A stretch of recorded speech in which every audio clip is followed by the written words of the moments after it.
How's it going? This is Jay with Act Now Education. I'm back with another great resource. I'm here with Bethany Coates. She's the CEO and founder of Breakline. How you doing, Bethany?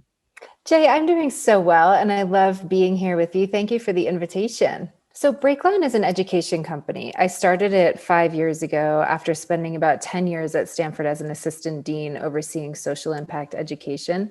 And as I was looking at the education sector in the US, I realized we have a gap. And the gap is in this very targeted form of education that's specifically designed to help people transition into their next roles. Breakline is a very tailored, very efficient educational experience that's been entirely constructed for that purpose, to help top performing folks identify what they want to do next and then position themselves to move in that direction.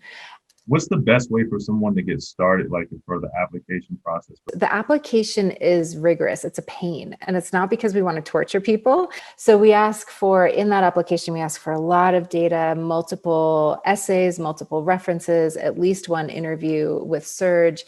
And what we're looking for is a concrete track record of professional excellence. Do you perform head and shoulders above what's expected of you over the long term?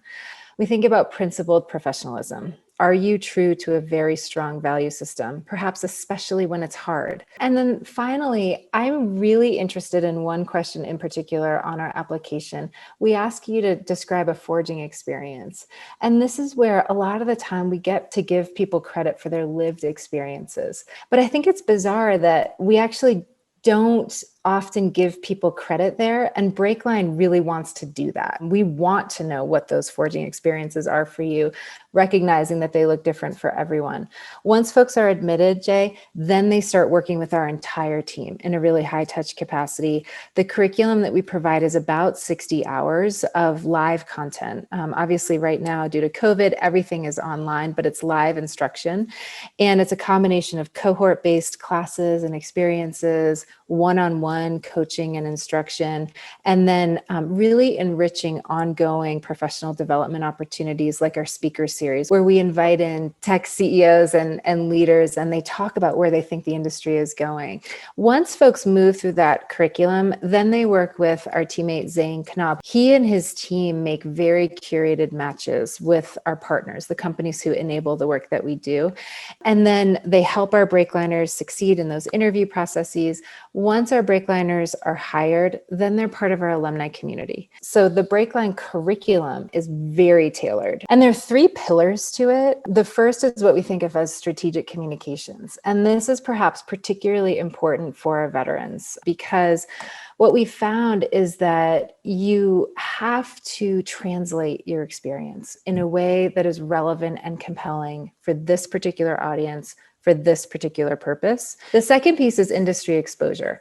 Because if I say to a sniper, what about customer success? What about a strategy role? Those are just words that people throw around, and you're kind of like magically supposed to know what they mean. And it gets even harder because the same words can mean different things with different companies. So we just demystify that whole thing. And the good news here is, guess what, Jay, there are thousands and thousands of fabulous roles in the tech sector that boil down to something pretty simple that many veterans bring to the table.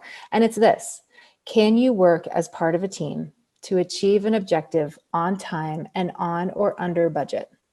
The final piece of our curriculum, Jay, is actually professional networking. And we build this into the education. We think of this as a fundamentally important part of the education. And here's why. It's not just how extraordinary you are as a person.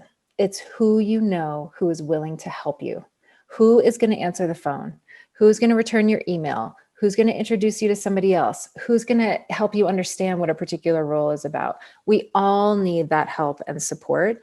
And so that's another reason why we actively build and generate our alumni community. Bethany, where can we find out more information about Breakline or any upcoming events that you have coming up? Our website is breakline.org, and you can go there and actually take classes from us for free. We're a social venture. We teach classes via Zoom every single week on really targeted topics like how to nail an interview, how to negotiate your compensation for the first time, which is often the case for our veterans. We also have a podcast. It's on Spotify and iTunes. It's called the Breakline Arena. And we add fireside chats every single week. And then you can also, of course, apply to Breakline right on our website. So we run programs monthly. We cover admissions every single week. And we have 50 partners, and that community is growing, all looking for outstanding talent. So those are the couple of ways that people can find us. You can also look for us on LinkedIn. We post all the time, and our alums post all the time about their experiences with us. What do you normally see when it comes to individuals who are trying to find their way after the military? Yeah, I want to share the top 3 things that I've observed that service members could perhaps work on to better prepare themselves, whether they're going into the tech sector or not, Jay. I think that this sort of transcends industry. The first is you have to give yourself permission to tell your story. And once you've transitioned into your next role, for the rest of your career, your colleagues are going to love the fact that you are team-oriented, mission-oriented. They're going to love how humble you are.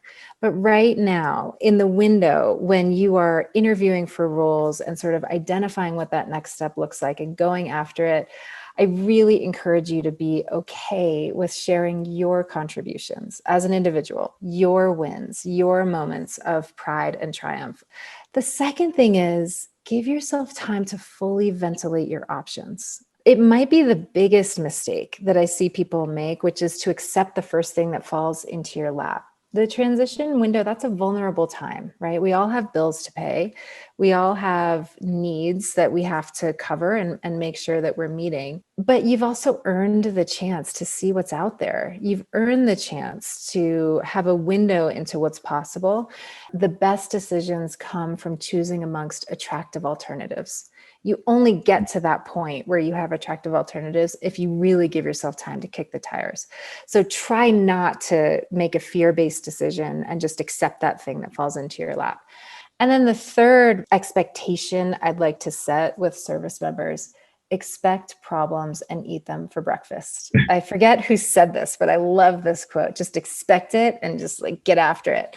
Hard left, hard right turns, unexpected accelerations or decelerations, people ghosting you, people who you think will help you, don't do it. They're just all kinds of just difficult moments. And you have to just go into it knowing that you're gritty and knowing that you have resilience and thinking of yourself as a rubber ball. You might hit that floor, but you're going to bounce back higher. So go into it with that expectation. This is going to be tough. You didn't get where you are because you're a weakling. You got where you are because you face those issues and you push past them. And so expect that to be one of those moments as well. Stephanie, thank you so much for everything that you do. Thank you for your time, and I greatly appreciate it. And I look forward to seeing more of what Breakline is doing and watching more fireside chats. Thank you, Jay.